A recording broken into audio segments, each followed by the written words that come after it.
स्वागत है आप सभी का हमारे रमन साइंस सेंटर की शो साइंस ऑन स्फीयर यानी कि गोलक पर विज्ञान। जैसे कि आप सभी जन देख सकते हैं कि इस समय आप सभी के सामने एक स्क्रीन मौजूद है जिसके ऊपर आप सभी को हमारे सौर मंडल में पाए जाने वाले हमारे 8 प्लैनेट्स यानी कि हमारे 8 ग्रह नजर आ रहे होंगे।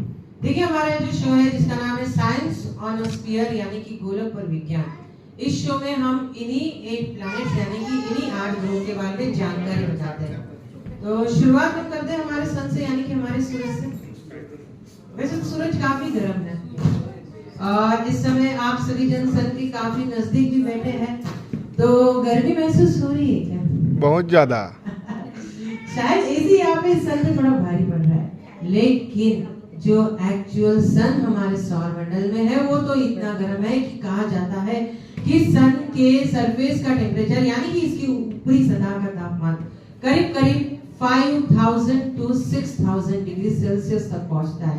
केवल सूरज के ऊपरी सतह का तापमान, तो सोचिए कि सन के कोर के अंदर का टेम्परेचर कितना ज्यादा होना चाहिए। कहा जाता है कि सन साइज में काफी बड़ा है, ये इतना बड़ा है कि हमारे पूरे सौर मंडल में 99.86% अकेला मास ही जो है वो सन ही ऑक्युपाई करता है। लेकिन यदि हम सन को यहाँ कहीं ढूंढते हैं तो क्या सन दिखाई देता है, जरा देखिए तब। वैसे तो ये है हमारी मिल्की वे गैलेक्सी यानी कि हमारी आकाश गंगा, जहाँ पे बिलियंस ऑफ स्टार्स पाए जाते हैं। इन बिलियंस ऑफ स्टार्स में हमारा सन यानी कि हमारा सूरज भी पाया जाता है। तो चलिए बढ़ते हैं और मिलते हैं उन सभी 8 प्लैनेट्स को और जानते हैं उनके बारे में कुछ इंटरेस्टिंग फैक्ट्स। और शुरुआत हम करते हैं इस प्लैनेट से। आप में से कोई बता सकता है इसका नाम? देखिए कोई चांद की तरह दिखाई दे रहा है, लेकिन क्या ये हमारा चांद है? और पहली बात यह है कि चांद कोई प्लैनेट यानी कि कोई ग्रह भी नहीं है। चांद हमारा नेचुरल सैटेलाइट है जो कि हमारी पृथ्वी के इर्द गिर्द परिक्रमा करता है। ये है हमारे सौर मंडल में पाया जाने वाला पहले नंबर का प्लैनेट जो कि रहता है मर्क्यूरी यानी कि बुध ग्रह, जो कि साइज में छोटा है। मैं आप सभी के सामने एक और इमेज प्रोजेक्ट कर रहा हूँ। देखिए ये इस प्लैनेट मर्क्यूरी की हमारे साइंटिस्ट द्वारा खोजी गई कलर इनहांस्ड इमेज है।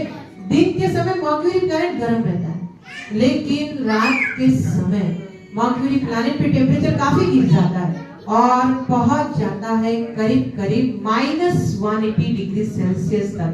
अब ऐसा क्यों? दिन में मर्क्यूरी गर्म और रात के समय बिल्कुल ठंडा, क्योंकि साइंटिस्ट कहते हैं कि इस मर्क्यूरी के पास यानी कि इस बुध ग्रह के पास कोई एटमॉस्फेयर मौजूद नहीं है, जिसकी वजह से इस प्लैनेट मर्क्यूरी पे दिन और रात के समय में इतना ज्यादा टेम्परेचर बदलाव देखने को मिलता है। और साथ ही इस प्लैनेट मर्क्यूरी के पास कोई नेचुरल सैटेलाइट यानी कि कोई चांद नहीं पाया जाता।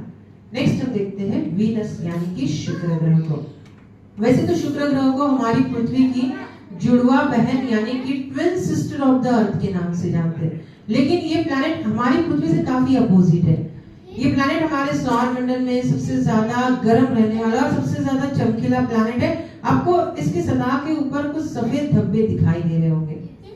कहा जाता है कि ये जो सफेद धब्बे हैं वो इस शुक्र ग्रह पर पाए गए क्लाउड्स है यानी कि बादल है, जो कि सल्फर डाइऑक्साइड से घिरे हैं इस प्लैनेट वीनस पे यानी कि शुक्र ग्रह पे। कॉन्सेंट्रेटेड सल्फ्यूरिक एसिड यानी कि यहाँ पे तेजाब की बारिश पाई जाती है। यदि कोई स्पेसक्राफ्ट इस वीनस के वातावरण में जाता है तो वो वहां पे 2 सेकंड के आसपास ही पूरी तरीके से डिस्ट्रॉय हो सकता है, इतना ज्यादा ये गर्म है हमारे सौर मंडल में प्लैनेट। नेक्स्ट हम देखते हैं हमारी पृथ्वी को। वैसे तो हमारी पृथ्वी काफी सुंदर है, जहाँ पे सभी के लिए पानी मौजूद है, रहने के लिए जमीन हमारी पृथ्वी पे पाई जाती है। और जो जमीन है यानी कि जो लैंड है वो 7 कॉन्टिनेंट्स यानी कि 7 खंड में डिवाइड हो चुकी है और 5 ओशंस यानी कि महासागर हमारी पृथ्वी पर नजर आते हैं। जो सबसे बड़ा खंड है वो है हमारा एशिया, जहाँ पे हमारा भारत यानी कि इंडिया मौजूद है। अगला खंड है ये अफ्रीका खंड, जहाँ पे सबसे बड़ा डेजर्ट यानी कि सहारा डेजर्ट पाया जाता है। यह है यूरोप खंड। अगला खंड है ये साउथ अमेरिका, जहाँ पे अमेज़न के जंगल और अमेज़न की सबसे बड़ी नदी पाई जाती है। ये है नॉर्थ अमेरिका। ये है हमारी पृथ्वी पर पाया जाने वाला सबसे बड़ा महासागर, जिसे हम पैसिफिक ओशन या फिर प्रशांत महासागर कहते हैं। सबसे छोटा खंड पाया जाता है ऑस्ट्रेलिया, जिसे कंगारू का देश भी कहा जाता है। और सबसे आखिरी खंड रहता है अंटार्कटिका, जो कि साउथ पोल यानी कि दक्षिण ध्रुव की तरफ रहता है, जो कि आइस कैप से घिरा है। इतनी खूबसूरत हमारी पृथ्वी है। लेकिन साइंटिस्ट कहते हैं कि यदि हमने हमारी पृथ्वी का ख्याल नहीं रखा तो हो सकता है कि भविष्य में हमें हमारी इस खूबसूरत पृथ्वी को कहीं छोड़ के जाना पड़ सकता है। सो वो कहते हैं कि यदि हम हमारी पृथ्वी को छोड़ेंगे तो कौन से ग्रह पे जाएंगे? तो उनका मानना है कि हम मंगल यानी कि मार्स की तरफ बढ़ सकते हैं। वैसे तो ये ग्रह इस समय हमारी पृथ्वी की तरह नहीं नजर आ रहा, इसे हमारी पृथ्वी की तरह बनने में काफी साल लग जाएंगे। जैसे हमारी पृथ्वी पर एक दिन 24 घंटे में पूरा होता है, वैसे ही मंगल ग्रह पर भी एक दिन जो है वो 24 घंटे के आसपास पूरा होता है। यहाँ पर सूर्य प्रकाश जो पहुंचता है वो करीब करीब 13 मिनट के आसपास पहुंचता है। और हमारे साइंटिस्ट को प्लैनेट मार्स पे पानी भी नजर आया है। साइंटिस्ट कहते हैं कि जैसे हमारी पृथ्वी पर दो पोल्स है यानी कि नॉर्थ एंड साउथ पोल, वैसे ही दो पोल्स जो है इस प्लैनेट मार्स पर भी मौजूद है, जो कि ड्राई आइस की कैप से घिरे हैं और इनके नीचे सलाइन वाटर पाया जाता है। यदि भविष्य में ये आइस पिघलता है तो हो सकता है कि इस ग्रह का कुछ भाग जो है वो पानी से समा जाए, जिसके बाद इस प्लैनेट मार्स यानी कि मंगल ग्रह पर भी जीवन की संभावना हो जाए। नेक्स्ट हम देखते हैं हमारे सौरमंडल के 5वें प्लैनेट को यानी कि जुपिटर को। वैसे तो जुपिटर हमारे सौरमंडल का सबसे बड़ा प्लैनेट है, जो कि पूरी तरीके से गैसेस से घिरा हुआ है। यहाँ पे हाइड्रोजन तथा हीलियम नाम की गैसेस पाई जाती है और ये सबसे तेज घूमने वाला प्लैनेट है हमारे सौरमंडल में। और इसके ऊपर एक तूफान है जो कि इसके ऊपर काफी सालों से मौजूद है, यानी कि आज भी जुपिटर पे पाया जाता है। इसका नाम है द ग्रेट रेड स्पॉट, जिसके बारे में कहा जाता है कि ये तूफान ही जुपिटर पे इतना बड़ा तूफान है साइज में कि ये अपने अंदर हमारे पृथ्वी समान 2 से 3 ग्रह समा सकता है। तो सोचिए कि पूरा जुपिटर जो है वो हमारे सौरमंडल में कितना बड़ा होना चाहिए। तो हमारे साइंटिस्ट ने बहुत से कैलकुलेशन किए, जिसके बाद उन्होंने कहा कि करीब करीब 1300 ओनली यानी कि 1300 के आसपास पृथ्वी समान ग्रह पूरे विशाल जुपिटर में समा सकेंगे। इतना बड़ा जुपिटर इस समय हमारे सौरमंडल में पाया जाता है, जिसके पास अभी करीब करीब 95 मून्स मौजूद है। तो चलिए देखते हैं इसके कुछ चंद्रमाओं को, जो कि साइज में काफी बड़े रहते हैं। सभी ने पिज्जा जरूर खाया होगा, वैसे बहुत टेस्टी रहता है, लेकिन मुझे पिज्जा की याद नहीं आ रही है। लेकिन जब भी मैं चांद आयोग को देखता हूँ तो मुझे साइंटिस्ट का वो स्टेटमेंट जरूर याद आता है कि वो कहते हैं कि ये जो चांद आयोग है ये कुछ पिज्जा की तरह दिखाई देता है। लेकिन देखिए, जितना ये सुंदर दिखाई दे रहा है उतना ही ज्यादा डेंजरस है, क्योंकि इस चांद के बारे में हमारे साइंटिस्ट को नजर आया कि इस चांद पे आज भी बड़े बड़े ज्वालामुखी जो है वो एक्टिव कंडीशन पे है और 100 से भी ज्यादा लावा की जो नदियां है वो इस चांद आयोग पे मिली है। दूसरा चांद है यूरोपा, जो कि पूरी तरीके से बर्फ से घिरा हुआ है, यहाँ पर बर्फ की नदियां मौजूद है। तीसरा चांद है गैनमेरी, जो कि जुपिटर का सबसे बड़ा चांद कहा जाता है। और चौथा चंद्रमा है कैलिस्टो। इन चारों चंद्रमाओं को गैलीलियन मून्स के नाम से भी जाना जाता है, क्योंकि इन्हें पहली बार सर गैलीलियो इन्होंने दूरबीन के द्वारा देखा था। नेक्स्ट हम देखते हैं शनि ग्रह को यानी कि सैटर्न को। वैसे आप सोच रहे होंगे कि इसके अराउंड कुछ तो भी गायब है। यस, रिंग्स, काफी सुंदर रिंग्स सैटर्न के अराउंड पाई जाती है। वैसे मोर देन 30+ रिंग्स जो है वो इस सैटर्न के अराउंड है, लेकिन वो जो रिंग्स है यहाँ पे प्रोजेक्ट कर पाना थोड़ा डिफिकल्ट है, जिसकी वजह से वो रिंग्स हम आपको नहीं दिखा सकते। सैटर्न हमारे सौरमंडल का सेकंड गैसियस जायंट है, साइज में इतना बड़ा कि साइंटिस्ट का कहना है कि करीब करीब 1000 के आसपास और प्लैनेट पूरे सैटर्न में फिट हो सकते हैं। और अभी सैटर्न को यानी कि शनि ग्रह को हमारे सौरमंडल में चंद्रमाओं का राजा यानी कि किंग ऑफ मून के नाम से जानते हैं।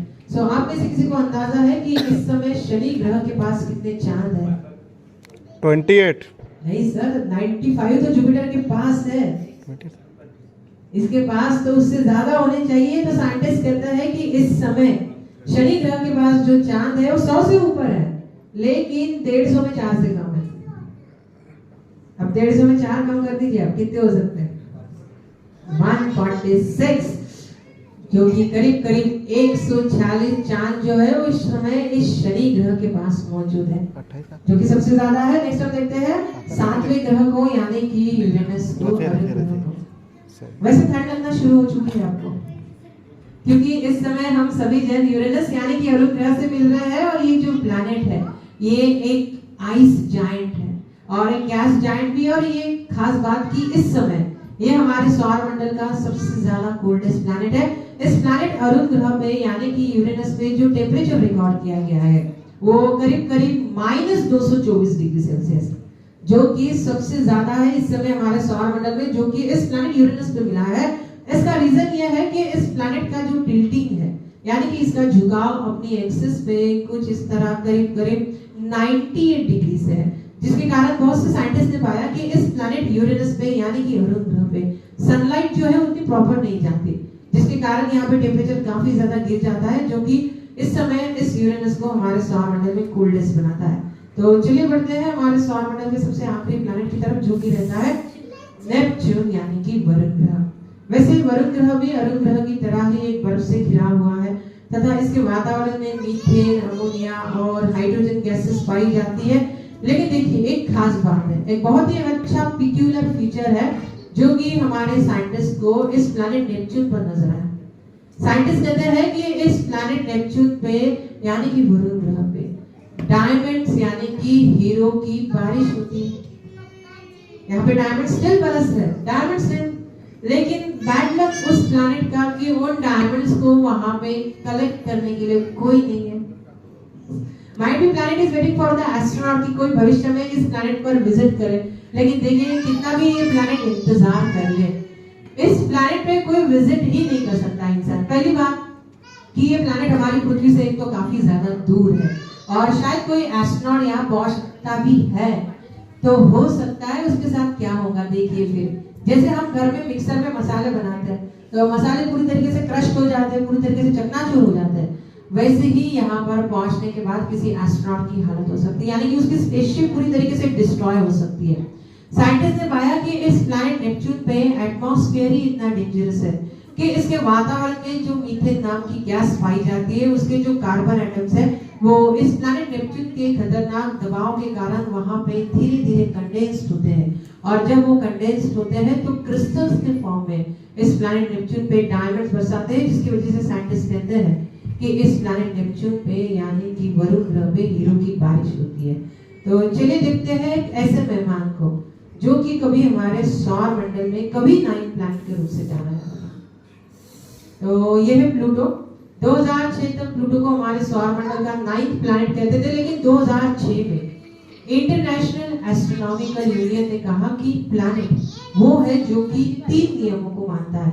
तो पहला नियम उन्होंने बताया कि प्लैनेट वो है जो कि किसी स्टार के अराउंड रिवॉल्व करता है। दूसरा नियम उन्होंने बताया कि प्लैनेट वो है जिसके पास एक स्फेरिकल शेप यानी कि एक गोलक आकार मौजूद है और उसके पास उतनी ग्रेविटी है ताकि वो उसके आकार को होल्ड करके रखता है। और तीसरा नियम उन्होंने कहा कि प्लैनेट वो है कि जिसके पास एक इंडिपेंडेंट ऑर्बिट यानी कि उसकी जो कक्षा है वो स्वतंत्र है। लेकिन साइंटिस्ट ने पाया कि प्लूटो जो है पहले 2 नियम मान रहा है, लेकिन जो तीसरा नियम है यानी कि इंडिपेंडेंट ऑर्बिट होने का, उसमें प्लूटो फेल हो रहा है, जिसकी वजह से साइंटिस्ट ने इस प्लूटो को प्लैनेट की कैटेगरी से निकाल दिया यानी कि हटा दिया और इसे डॉर्फ यानी कि बौने ग्रह की कैटेगरी में डाला। और ऐसे ही प्लूटो जैसे बौने ग्रह जो है वो इस समय हमारे सौर मंडल में करीब 5 है। एक एस्ट्रॉइड बेल्ट में बौना ग्रह पाया जाता है जिसका नाम है सिरिस, और बाकी के बौने ग्रह जो रहते हैं वो कुइपर बेल्ट में मौजूद रहते हैं इस प्लूटो के साथ, और उनका नाम है एरिस, मैग्मेक और ओमिया। और यही पे हमारा ये अंतरिक्ष का सफर यानी कि साइंस और स्फीयर समाप्त हो रहा है। आशा है कि आप सभी को हमारे शो जरूर पसंद आया होगा। धन्यवाद।